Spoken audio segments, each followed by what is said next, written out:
Hãy subscribe cho kênh Ghiền Mì Gõ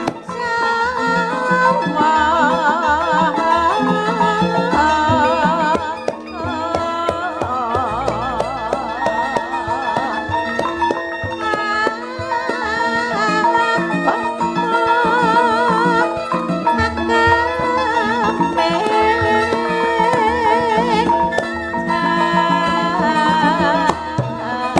lỡ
putraku nggir wong bagus Abimanyu. Katemben wae para pepundhenmu Pandhawa padha rerasanan yen to putraku Abimanyu yektine digadang-gadang dikekudang ing besok ingkang bisa jumeneng nata ngesuhi para kawula. Umpama ora mangkono ya mung sira ingkang besok bisa nurunake sejarahing ratu. Nanging tumrapun bapa iki malah abot nggir. Krana apa? Krana sawijining ratu mono ora gampang. Merga ratu iku beda kelawan kawula. Yen kawula nang ukur marang kodrate, nanging yen ratu iku wong ingkang sinampiran pakaryan, ngatur kendho kencenging pernatan amis bacining kahanan. Lan dadi ratu kuwi dudu mujudake bebungah, nanging iku amanah. Tegese dadi ratu kuwi kudu tanggung jawab sakutuhe lan tanggung jawab tumrap negara lan para kawula. Dadi yen wis saguh aja golek sugih, yen wis sagah aja golek turah, yen wis gelem aja banjur golek pengalep kulub nggir Abimanyu. Duh Kanjeng Rama jimat pepundhen kula. Yektosipun menawi kula ingkang dipun kekudang menapa menika boten lepat krana kula ngrumaosi tasih cubluk-cupeting nalar tuna ing budi cingranging samukawis lan kula inggih ngrumaosi menawi kula dereng saged ngudhaken gesang kula menika kangge nusa bangsa lan negari Kanjeng Rama.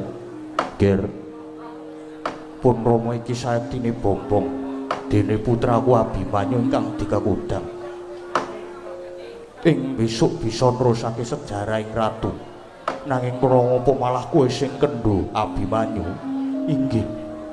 Krana kula ngrumaosi samukawisipun kula inggih tasih kirang. Kejawi kula boten pantes putra-putra Pandhawa menika boten namung Abimanyu. Nanging tasih kathah kados Kangmas Pancawala, Kangmas Gatotkaca, Kangmas Antarja lan sanesipun Kanjeng Rama. Abimanyu kula wonten dawuh bombong-bombonge wong tuwa kuwi lamun nyawang anake bisa padha kasil, tegese bisa ngluhurke lan junjung marang asmane wong tuwa. Abimanyu, sira iku anak Janaka, jagat wis nekseni. Lamun Arjuna iki wiwit cilik nganti tekan semene ora kendhat nggone tansah gedhekke tapa brata, ora kendhat nggone ngudi kawruh lan kapinteran supaya uripe Arjuna bisa piguna kanggo bebrayan gung. Mula Abimanyu pun Rama kepingin sira iku bisa taruna ngungkuli bapa sira ingkang wis dikekudang. Aja nganti kendhu, aja mangrung tingal, aja mandheg mangu, aja nganti kelangan kiblating kautaman lan lanjering bebener. Tatanen rasamu, tatanen jiwamu. Abimanyu Arjuna moh lamun duwe anak mung sumindhe marang wong tuane. Anak Arjuna kudu bisa tangkar tumangkar lan kudu mentas saka karepe dhewe. Lan meneh Abimanyu, sira ingkang wis dikekudang, mula sira kudu tansah ngudi kawruh kapinteran. Krana upama besok sira dadi ratu, ya kudu ngasta daya pangwasa luhur ngambil gawe ping pidi. Lan ingkang luwih wigati, sira kudu nyandang kanugrahaning Jawata gayuh tumuruning wahyu. Nanging sira kudu prihatin gayuh dhewe. Lamun sira ora bisa gayuh wahyu, utamaning wahyu ning Ratu aja ngaku anak Janaka Abimanyu.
Abimanyu, ampun sumengko raosipun mundhak tumpang suh. Kyai Semar, umpama aku mati wae piye Kyai? Ampun ngaten nggih Gus. Ramamu nggih Ndara Janaka niku piyantunipun ladak lirih niku pun kawit riyin. Merga kula niku ngomong kang Rama niku bebasan wiwit kuncung nganti gelung. Pyaine pancen ladak lirih, mula yen paring piwucalan paring duka, kala-kala nggih sok mawi pasemon. Margi ngaten nggih Gus. Wong tuwa sing bisa dadi guru, wong tuwa sing wis bisa dadi guru nggih dadi paugraning urip niku kangge njaga murih yuwananing tedhak turun. Tegese karaharjan lan keslametaning kanggo anak putune kudu taberi. Mulangake gegebengan niku kudu dilakoni mumpung isih urip lan sembada. Krana nek pun kebacut mati niku boten badhe saged ninggali warisan. Tegese ninggal warisan pepadang. Merga yen nek wong wis mati niku pun boten saged diguroni meneh. Umpama iso diguroni ya mung tinggalaning ilmu sing dilalah sadurunge mati dipun serat. Utawi cara tembunge wonten rekamane. Niku bab warisan pepadang kejaba niku warisan wujud bondo donya, langkung-langkung warisan barang sing migunani niku nggih saged ditinggalke. Mula wong mati niku babagan kadonyan apa wae wis pedhot.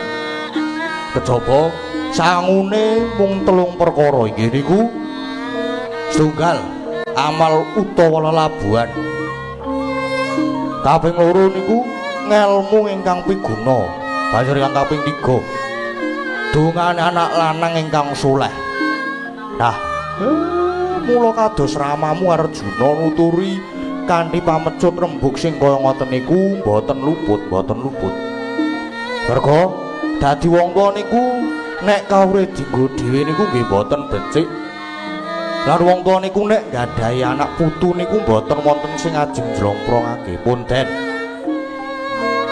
Mumpung sampeyan isih jembar kalangan isih padhang rembulane mang tindakke kanthi sak becik-becike. Merga sampeyan iku sing diarep-arep makarya supaya leladi kangge nusuha bangsa lan negari. Napa malih jandika niku dikekudang sing bakale saged nurunake sejarah ratu ing nusuha Jawa niki.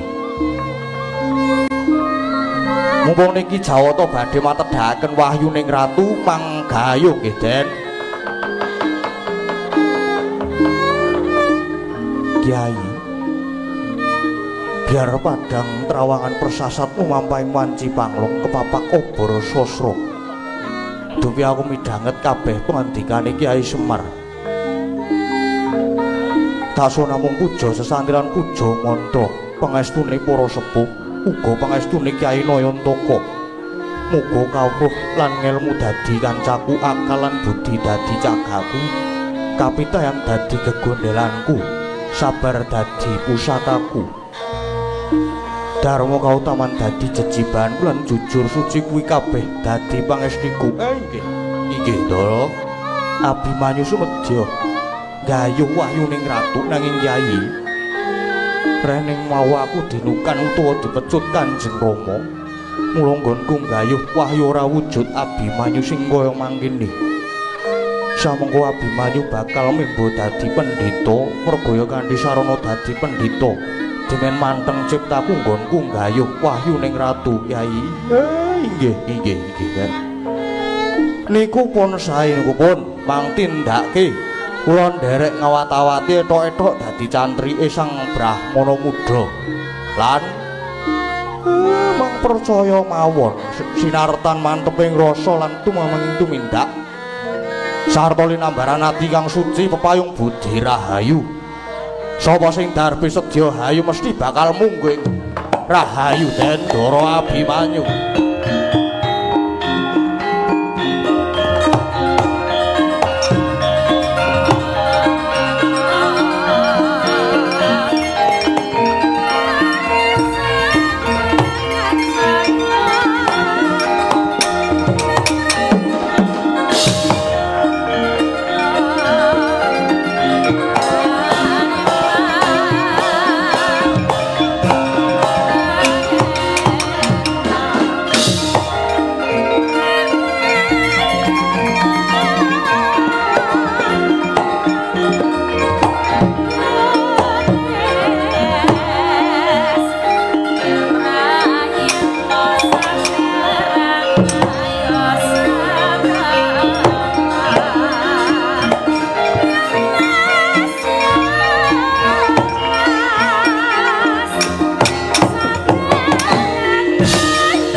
narik runtuting basa.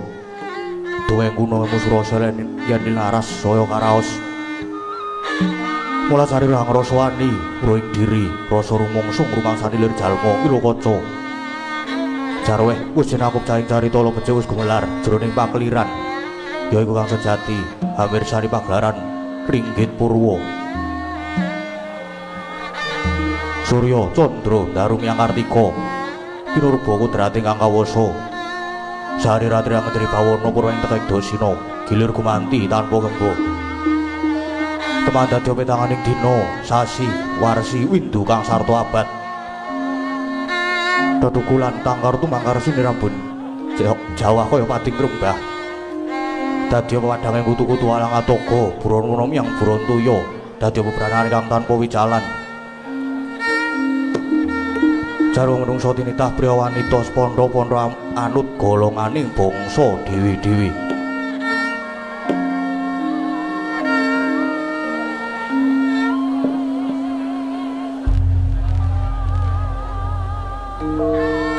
Kanthi negaripun dita ingkang kaiku adidasa Purwa, eka marang sawiji adili luwih dasa 10, Purwa marang wiwitan. Senadyan kathah titahing dewa ingkang sinungga ing pratiwi, kinaswanganing angkasa kinapiting samudra, Raja Samyanggana raras, nanging datan kadya ingkang ginupiting dalu samangke. Yakti ingkang sinebat gumlaring negari Dwarawati, ya negaring Dwaraka, ya negari Jenggala Manik. Pramila winasa negari Dwarawati yaiku palawan nganing jagat utawi wanganing rahsa Dwaraka, panggonaning bebuka apantesa kinarya pambukaning kandha saratri, mangke awit ngupaya nagari 100 sarantuk kalih nadyan 1000 tan jangkep sadosa. Dasar negari ingkang panjang punjung pasir wukir gemah ripah loh jinawi Kerta tata turaharja tur dasar para kawulane sedaya samya sayek saeka kabdi akarya luhuring nusa bangsa lan negari. Duh negaring Dwarawati kena winastan, negara ingkang gedhe obore, padhang jagate, dhuwur kukuse jero tancepe, adoh marang kuncarane. Mila datana memukal lamun ngenguwung tejane ngambar arum kuntaping nagri.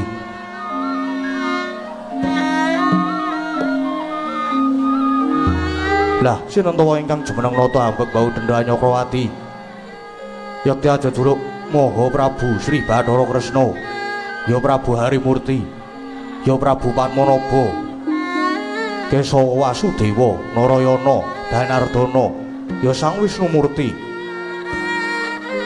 Narendra ingkang berbudi bawa leksana tur hambek angayomi dharma, angayomi agami suci, angayomi para kawula kang samya angreksa raharjaning nagri. Duwin ngayomi dhateng haing sapadha-padha, hanggung hangaosi dhateng asanes.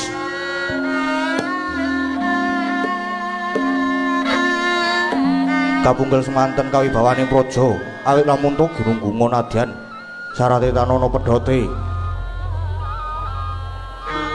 Rujuri sajuga sang nata keparang miyos tinanggil mungguing sitinggil binaturata. Lah sinentawa ingkang keparang nyaket mangarsa lenggah mabuka amarigelu Susilarja wadana tumungkul yayah kanjeng Pertiwi. Duh menika warnanira piswanipun putra dalem satunggaling parang Garuda kekasih Raden Samba Wisnubrata, ya Raden Kusuma Wiratmaka. Raden Samba mengkarakan piswanipun satriya Garbaruci, nenggih Raden Setyaki, ya Raden Singa Mulangjaya. Dene ingkang pinangka tetindhing para wadya warangka dalem rekyana Patih Udawa. Kasambet piswanipun para mantri bupati nayakaning praja amber blabar panyayah samudra tanpa tepi. Marika busananing para wadya tinon kadi panjraing puspita. Mangkono rewung sing samekta. Sang Nata arsa medhar sabda dadya mangkono pangodas maraning driya ingkang dereng kababaring lisan.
tinon ing pasir bakat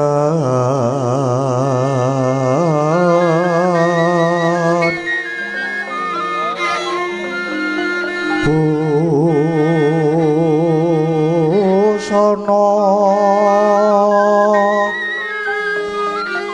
maneka warna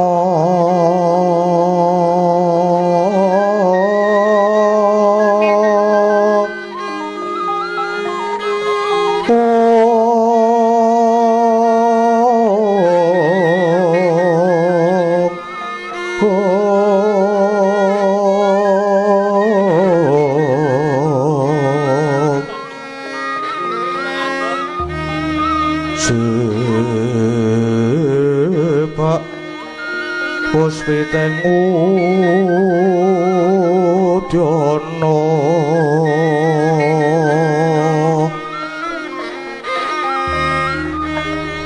yang banjir sarwara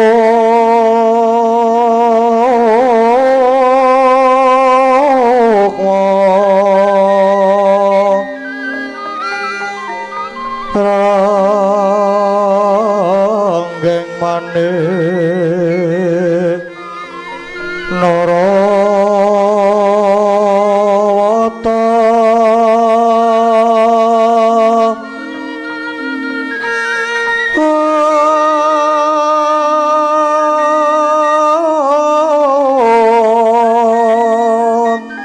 ana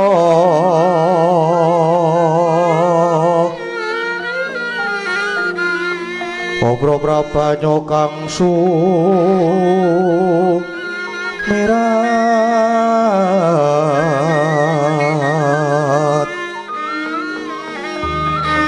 kanyaring deca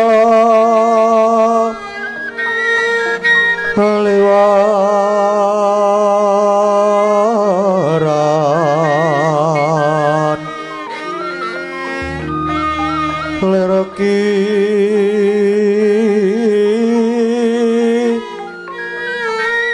lat sisiring dadit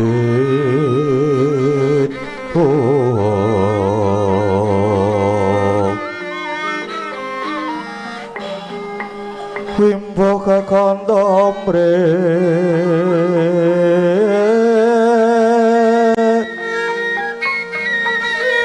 inggih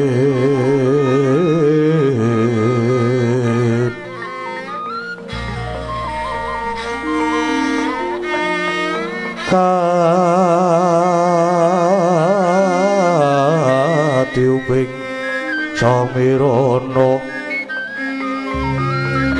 mandra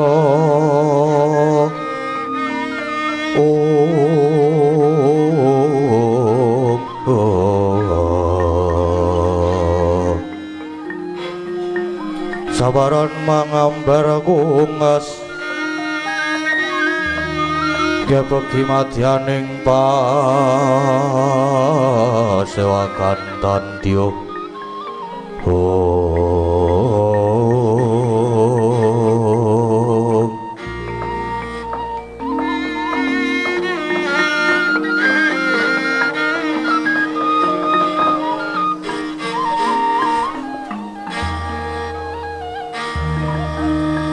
Ngiwang sukma jagat mangadya linuwih Kakang Pati Udawa Haywa kongsi ndadekke kageting pamikirira marmane pasuwanira ingsun piji mangarsa saekti ingsun mung bakal mundhut pawarta kadiparan anggonira rumeksa prajaningsun Kakang Patih Udawa hai nun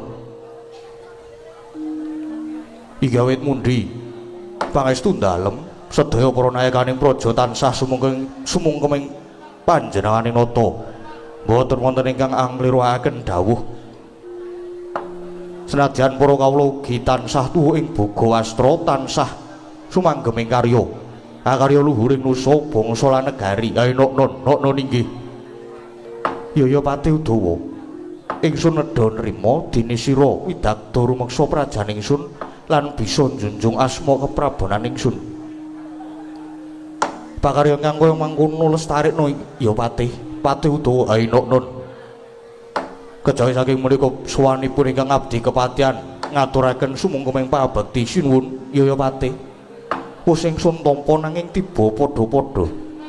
Kadangipun Kakang Yai Setyaki dikepara ngarsa pisowanira lan padha kanthi praharja Yai Setyaki. Nggih. Awit mundi pangastunipun Jengkoko Prabu lulus raharja pisowanipun ingkang Rai Garbaruci boten manggih halangan setunggal menapa. Kejawi saking menika ingkang Rai ngaturaken sumangga pangabekti kunjuk wonten sandhaping pepada paduka Jengkoko Prabu Indrawati. Setyaki sira ngaturke pangabekti wis ingsun tampa. Akarya bombong penggalih ingsun. Astutine ingsun wae tanpa nono Setyaki. Ainuk Nun sanget kapundi mugi dadosna jimat paripe. Putraning ingsun Kulup Samba Wisnubrata kepara ngarsa pisowanira Kulup Samba. Kula Nun. Inggih Rama Prabu. Kejawi saking menika sawanipun Kang putra pun Samba ngaturaken sumangga pangabekti kunjuk wonten sahendhap pepadhanipun Kanjeng Koko Prabu. Samba sira ngaturke pangabekti wis ingsun tampa. Akarya bombong tias ingsun pangestunipun Rama Gyagi Tampanana Samba. Kawula nuwun inggih. Sangat anggen kula mundi Rama Prabu. Samba pancen iki dudu pasewakan kaya padatan nanging pun Rama kepengin sajarwa miji marang jeneng sira Samba. Inggih Koko Prabu. Kepareng ingkang putra pun Samba lajeng sumadung dawuh wonten wigatos ingkang kados pundi ingkang putra sampun sumedya nirengaken karna manglungaken jangga murid terwaca anggen kula nampi sabdanipun Rama Prabu. Anjra ingkang puspita rum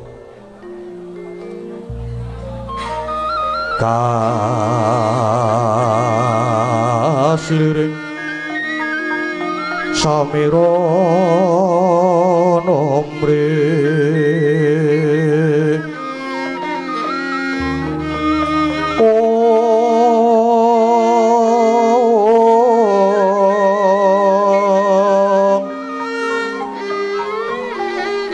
sakar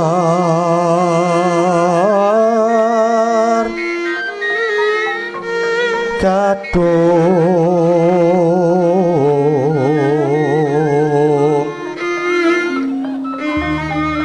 ko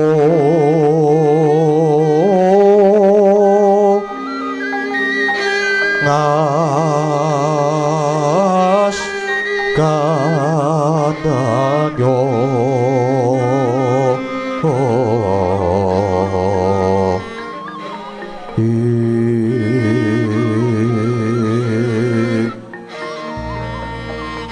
maweh raras retaning griya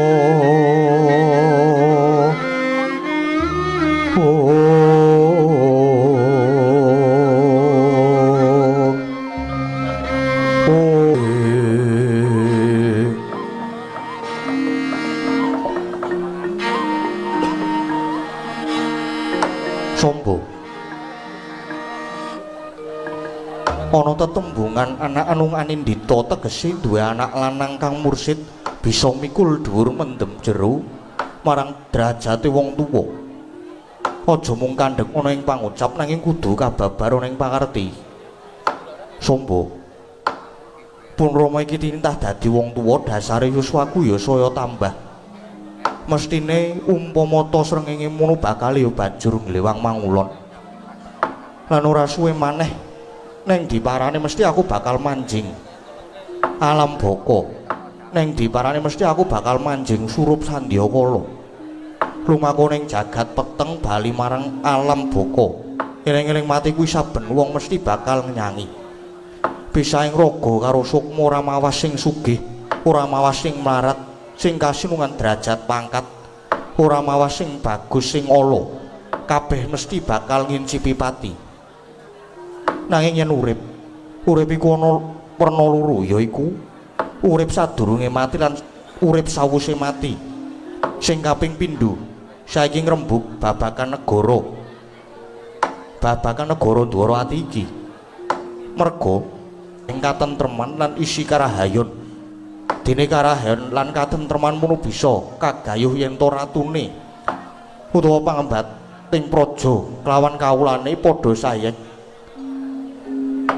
Saeka praya manunggal cipta rasa karsa lan karyane. Mula kudu ana peperintah sira ora kabotan tampa nglintir keprabon ingsun. Inggih. Mesinipun ngaten Rama. Ingkang putra Samba boten badhe kawratan yen dados Ratu Dwarawati. Kula sagah jumeneng nata ing Dwarawati. Rama, bagus. Pancen sejatine gedhe pangarep-arepipun Rama marang sira. Bebasanana tembung taruna ngungkuli bapa merga pangajap ingsun ning sire keprabon ora urung besok ya mung sira. Ya mung sira ingkang ingsun dama-dama lan ingsun kekudang nglintir keprabon ingsun. Mula pun Rama mundhut marang sira. Sira kudu pinter piguna lan kudu bisa ngedhoi. Bisa ngedhoi marang piyala. Pinter tegese kejaba sugih kawruh nanging uga sugih iga lan pertikel. Lire kudu bisa murakapi marang bebrayan kulina nanjake kapinteran supaya bisa sumrambah ing akeh sabanjure. Anak ratu kudu tansah ngedohi marang piyala. Tegese anak ratu munut kudu sumingkir saka sakabehing maksiat. Nanging kono ngopo yen ingsun sawang kapinteranmu kuwi durung sepira. Nanging jebul lekasira kok kaya mangkono. Apa dikira pun Rama ora prisa? Rina wengi jeneng sira mung tansah rupyan-rupyan. Suka parisuka nyuda marang kapraitnaning batin. Rina wengi sing mbok buru mung kesenengan raga. Tanpa gelem ngasah diri. Jeneng sira mung tansah ngegungake dupeh dadi anak ratu. Dupeh pasuryanmu bagus. Banjur saben-saben kuwi uja hardaning nepsu. Apa dikira pun Rama ki ora pirsa? Dolanmu saiki senengane ning ngendi pun Rama pikir presa kok. Kowe mung ngendelke dupeh dadi anak ratu, dupeh pasuryanmu bagus. Banjur saben ana wanita ayu mbok ceraki. Iya apa ora? Ana sing rada apik sithik, singsot-singsot, iya apa ora? Nggih. Malah kepara gonta-ganti wanita, iya apa ora? Sombo. Banjur nggon piguna. Neng ndi pigunamu? Ngendi pigunamu? Babar pisan uripmu ora piguna kanggo bebrayan. Sombo. Pun Rama bakal ngendika akeh-akeh mangkene merga pun Rama tresna marang sira. Mula aja nganti ndadeki renggeting pamikira Sombo. Sigra-sigren permana kanca Sigra ngraketa nawang sesangka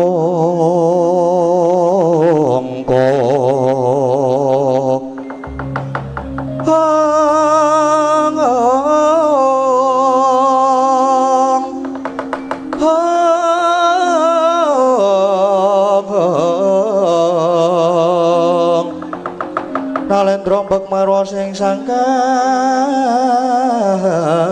kumulung Katri kumulung mangrempahing wadya kurada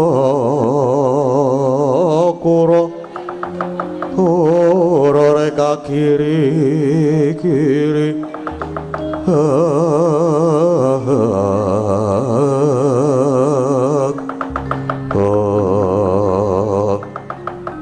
Rama Prabu Jimat pundhen kula sareng kula midhanget kathah-kathah pangandikanipun Rama Prabu kados tinothok Brajalungit kula destun saestu ing atas kula menika Putranata Binatara.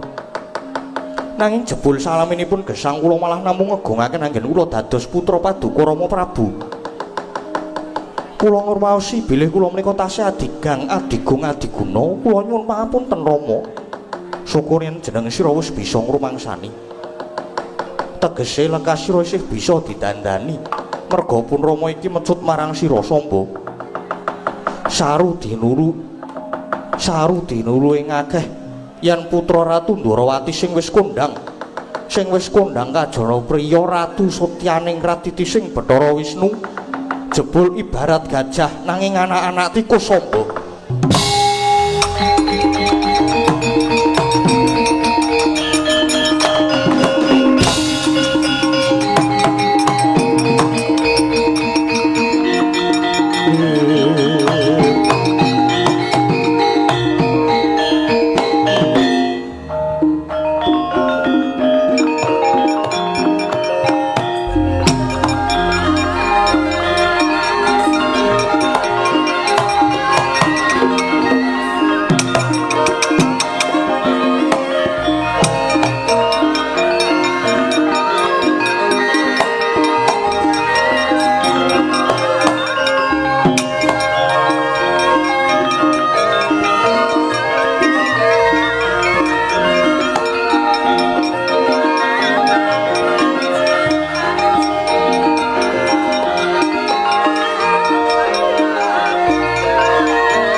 Sewu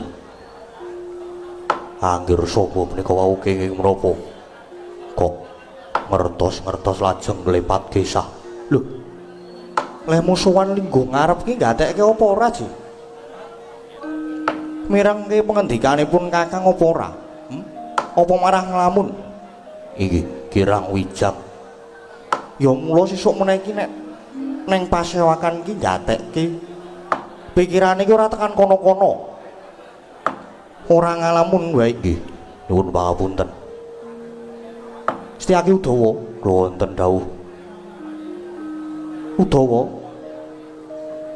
Kakang Udawa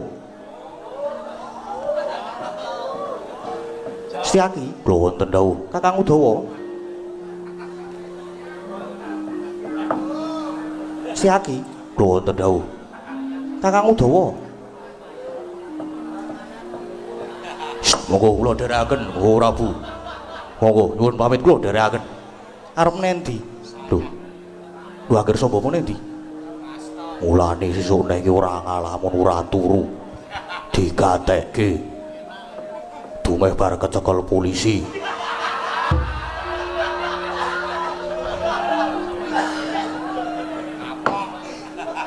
ana apa Setyaki mboten sampun sah sampun boten sah dibahas malih sampun menika pun boten penting ya pancen iki mau ingsun ora kok ateges ndukani marang putramu Samba nanging niatku pancen nyeblak mecut dimen Samba kae ora mung sumindhi marang wong tuwa dimen Samba tangkar tumangkar pamikire banjur gelem ngulir budi kawono yen kalenggan iki Jawata bakal matedhake kanugrahan wahyuning ratu. Mula pancen Samba tak pecut nganggo rembug sing kaya iki mau dimen ginugah rasane. Mangkono nggih. Mila kok lajeng klepat kisah wis ben wae. Nadyan mengkono, Setyaki lan Kakang Udawa aja ditegake putramu Samba. Awat-awatana bebasan adoh diceraki, cerak didoi. Sing baku tetep diwulati. Karepe Samba arep kepiye syukur yen Samba nyata ginugah rasane kang banjur gelem ngasah diri lan mahasinga samun tapa gawe wahyu ning ratu. Hai Nok wis wae dawuh. Eyang mekaten ingkang rai kepareng nyuwun pamit lan nyuwun tambahing pangestu. Setyaki aja kaya bocah cilik sing praetna ngati-ati Udawa jeneng sira uga. Awat-awatana putramu Samba babar pisan bodolno pasewakan ingsun nedya kundur kedaton. Hei Nok ngesuaken dawuh ingkang makaten ingkang abdi kepareng nyuwun pamit lan nyuwun tambahing pangestu. Kakang Udawa surtiti ngati-ati aja ninggal duka prayoga purna gatining pananggilan Janata arsa kundur kedaton jelok saking dampar kencana kinapit gambaran gading kadharekaken sangganing peromban jani ketanggung Jaka paloro-loro ingkang sami ngambil pecanan keprabon kawis tinggal saking mandura tindaknya Sri Naranata kaya tansah angeram lakune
lir surya talira saka ing calanidhi rasa madangi jagat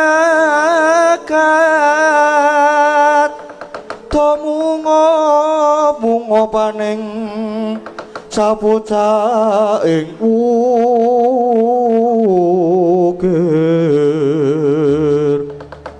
Parababang sumerat kring soroting surya mekolan gunung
Rong bapak trung bunder buka siti. Rong bapak trung bunder buka siti. Buka siti. Buka siti.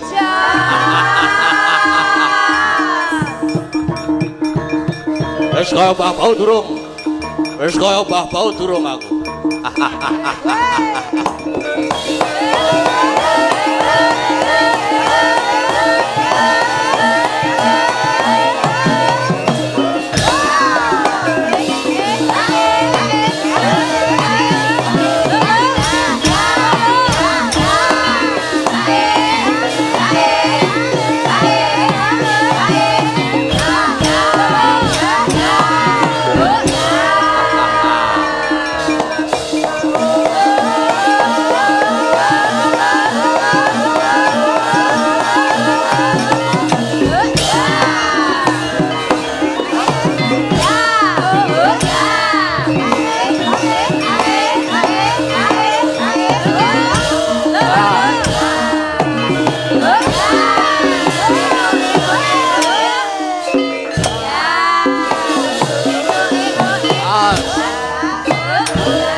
Yo.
Panalinganiro Luacaring ratri linenggak jangganiro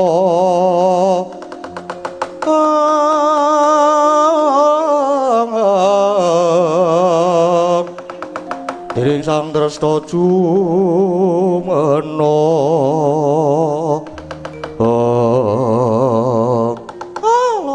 lole blekudhuk manyor-manyor Depate. Nggih, pripun Kakang Durna? Kula sampun sami budal. Lumarang wonten Mana Krendayana. Nggih, sampun. Sampun kuwatir Kurawa sedaya sampun budal. Nggih, syukur ngaten. Margi, niki pancen mundhi dawuh anak Prabu Duryudana supaya ngawat-awati putu kula Lesmana Mandra Kumara anggenipun badhe tapa wonten Mana Krendayana gayuh wahyu ning ratu. Nggih. Neng wong topo niku laku prihatin. Kok ndadak diawat-awati niku jenenge ora topo. Niku jenenge ora laku prihatin. Pun to. Mang manut mawon. Lesmana nika bocah sing manja. Nika manja. Ning sajeke urip ora tau prihatin. Mula kudu diawat-awati. Yen ngono, yen ora bebaya apa-apa, Kurawa supaya padha sabiyantu pun. Pun monggo. Awake dhewe ya kudu melu ngawat-awati Depate. Oh nggih. Pun kula tak manut mawon monggo dipun awat-awati. Nggih, Depate.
Tuti lamun katututan lamun mangsah prawira digdaya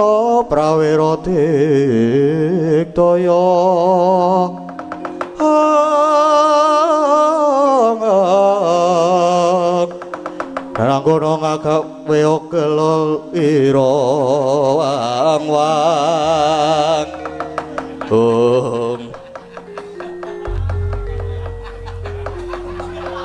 rasa guyu kuampleng ngopo lali cakepane Surapopo iya Surapopo walah dalah lagi wae mlebone Walas Krendayana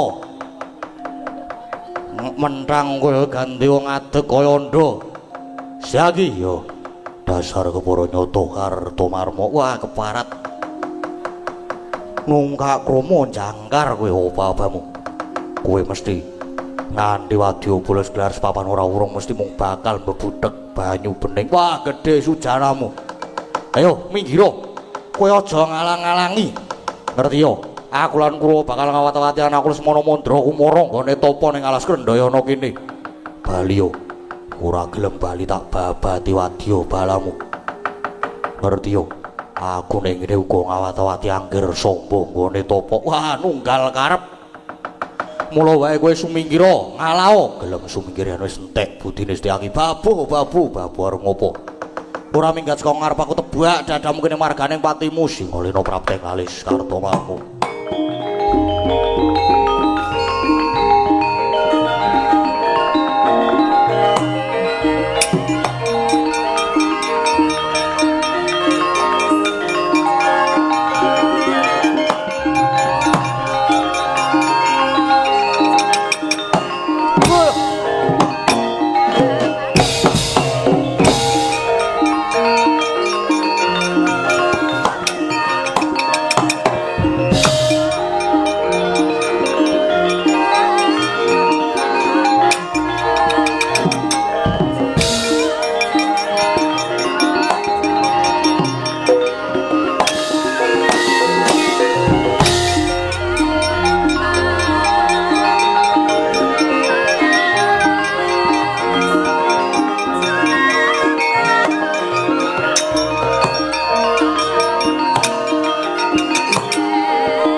Surtayu iki Udawa.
Mandek.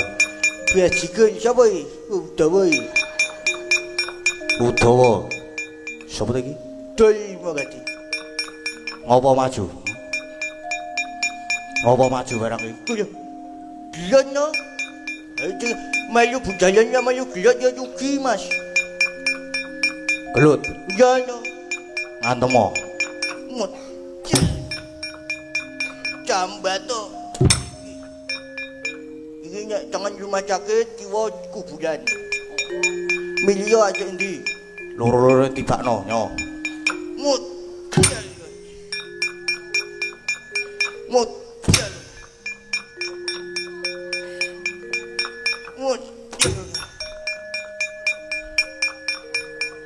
Andi ora loro ki. Biajikan. Biar yang cedan gue. Tidak nyonya gue mut. Sangugaman. Oke, siap. Tak kepluk dasmu.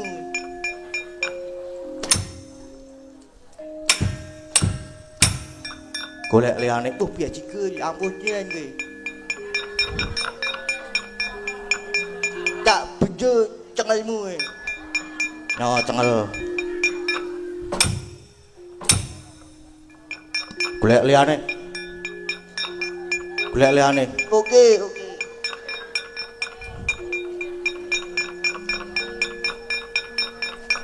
Tak percaya gue.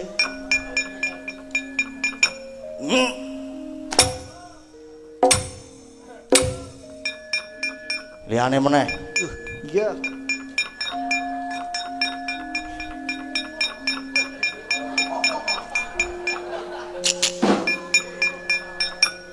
Cengolo iso ngampet iki kowe. Tembus tak jani. Tamakno. Pas gini tor dulu tembus kalo kae. Ngojel kowe.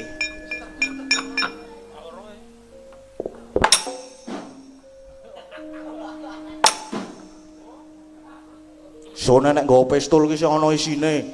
Wah biaji kok tak ijeni apa iki mau?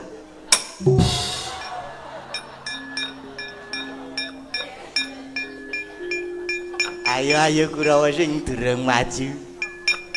Sing durung maju sapa meneh?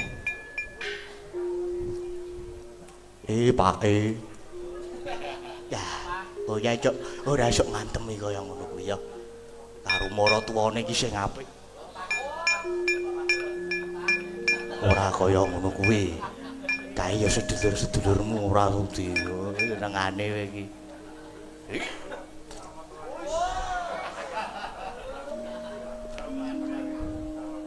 Iso endo saiki. Wah, lah iso ya. Tak rono. Maratuwa. Yo, oi. Rawani aku ngantemi kae. Maratuwa kowe. Titip ora. Aku titip banyak. Iki tulung kamplengno pisan. Yo. Wis kira aku ora kena dosane.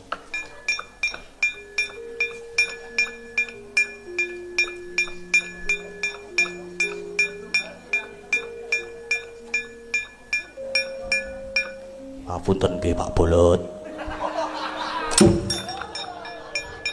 Lah aku ki ngapain?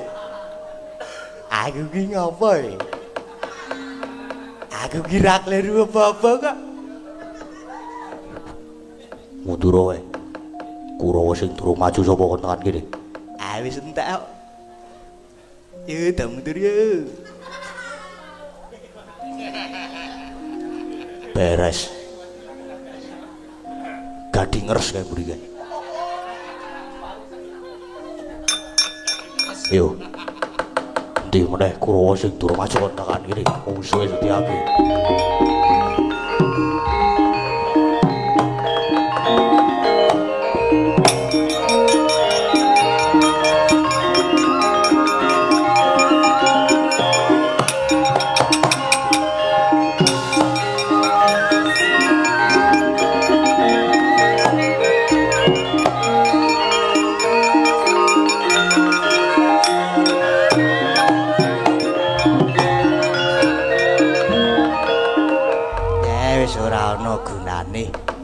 Maju ya musuh Setyaki ya kalah.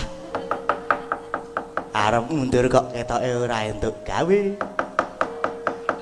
Ya wis ora apa-apa monggo tak matur Kakang Durna Kurawa ayo do mundur.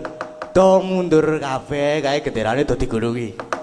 Do mundur monggo aku tak matur karo Kakang Durna kepiye.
asing asamun ngisep sepining supana. Nanging putra nata ing Astina Sadra ing Saruja binangun kekasih Raden Lesmana Mandra Kumara ya Raden Saruja Kusuma. Kapilar milar saking praja manjing wana Krendayana amangun tapa Sepong Semedi sedakep saluku juga. Eling-eling nadyan Raden Lesmana putra Narendra. Nanging datan ati lampah prihatin. Mila dene mangun tapa kaya datan manteng pangestine. Krana semua ajrih dhateng kawontenaning wana. Sekedap unjal huswa. Sekedap ngombe wedang putih sarwi dahar nyamikan. Sekedap nyumet ses. Parandening mangke saged nuwuhaken pangaribawa ingkang wonten ing kayangan Dandang Mangure. Dadak sakala praptaning Sang Pandya Brari Durga dewaning panggodha pangrencana anggugah denya tapa dadya gragapan Raden Lesmana wau.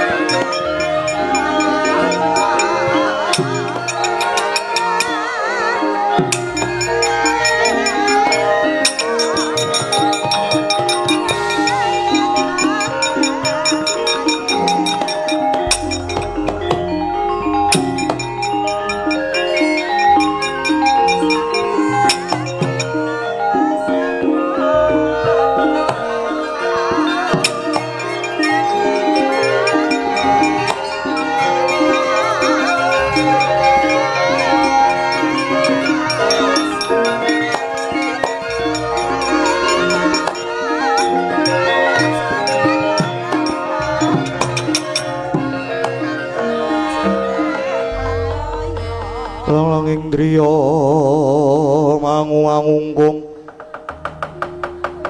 kandhuan remang lir lena tanpa kanin yen tulus mangkudyahu tama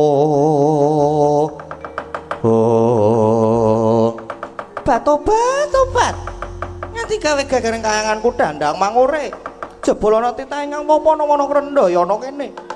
Ora pangling iki ayah ulun Lesmana Mandra Kumara. Woi, iki nang alas kok eneng cewek. Ana wong wadon nek rupane kaya budam boten ngertos kok. Yen ngaten bekti kula konjuk Eyang Betari. Ya tak tampa Lesmana.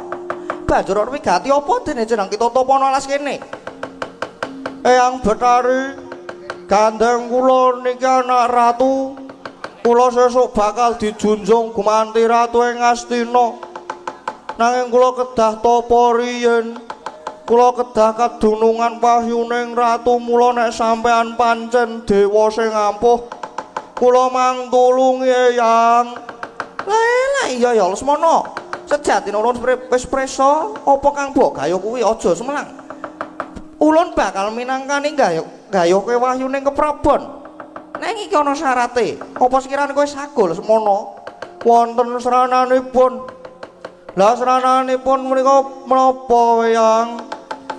Sranane ya kirane besok bakal tumati perang gedhe Bratayuda Jaya binangun. Tak gayuhke wahyune keprabon nanging besok yen wis tumati perang, Lesmana kudu dadi mangsane Prawadya Batu Barat. Piye sago apa ora? Eyang. Perang Bratayuda niku tasih dangu. Tur ya niku nggih dereng karuan le dadi nggih pun waton kula iso kedunungan wahyu keprabon kula sago yen benjang dados mangsane para Batu Barat.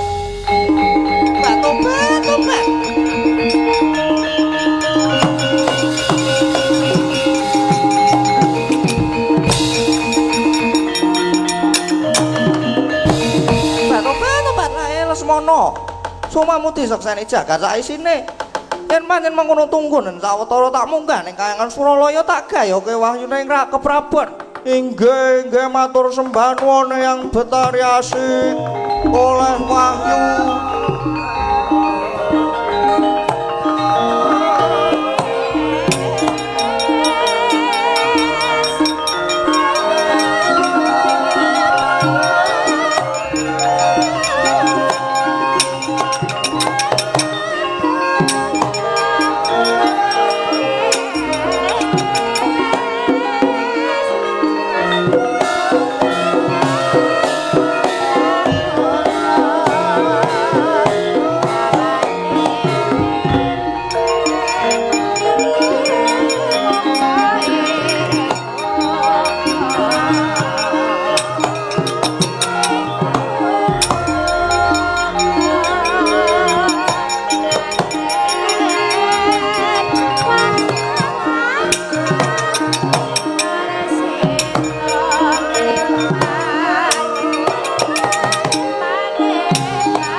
kan samar pamoring sukma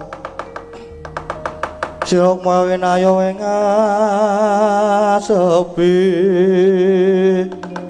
sing tolong ing kalbu oh Tobat nganti gawe kaget atiku jroning ulun ngambang ngantareksa setya saking kayangan Suralaya lah kok dadi aku kepethuk karo cahya biru maya-maya mongko cahyane sumunar nanging lek ora mblerang iki wujude apa lan yen pancen kita bisa tata jalma mara gage kita waleo sewu-sewu kalepatan kula diagung pangaksaminipun pukulun Pandya Betari Durga lho kita wis ngerti marang ulun inggih kula sampun uninga dhateng paduka pukulun sembah pangabekti kula kunjuk Tobat ya tak tampa ndadekke bombong tias ulun banjur prasaja wae kita kuwi sapa inggih wale-wale menapa kula menika utusanipun pukulun Sang Hyang Jagat Girinata dene kula menika sejatosipun pangejawantahipun Wahyu Cakraning Rat pukulun Tobat kita Wahyu Cakraning Rat inggih yen menapa bener kowe Wahyu ning Kanalendra utawa Wahyu Ratu kasinggihan mekaten malah kalenggan menika sampun titiwancinipun kula kedah mandhaping Marcapada badhe ngupadi panitisan kula Tobat ayo iki sing tak goleki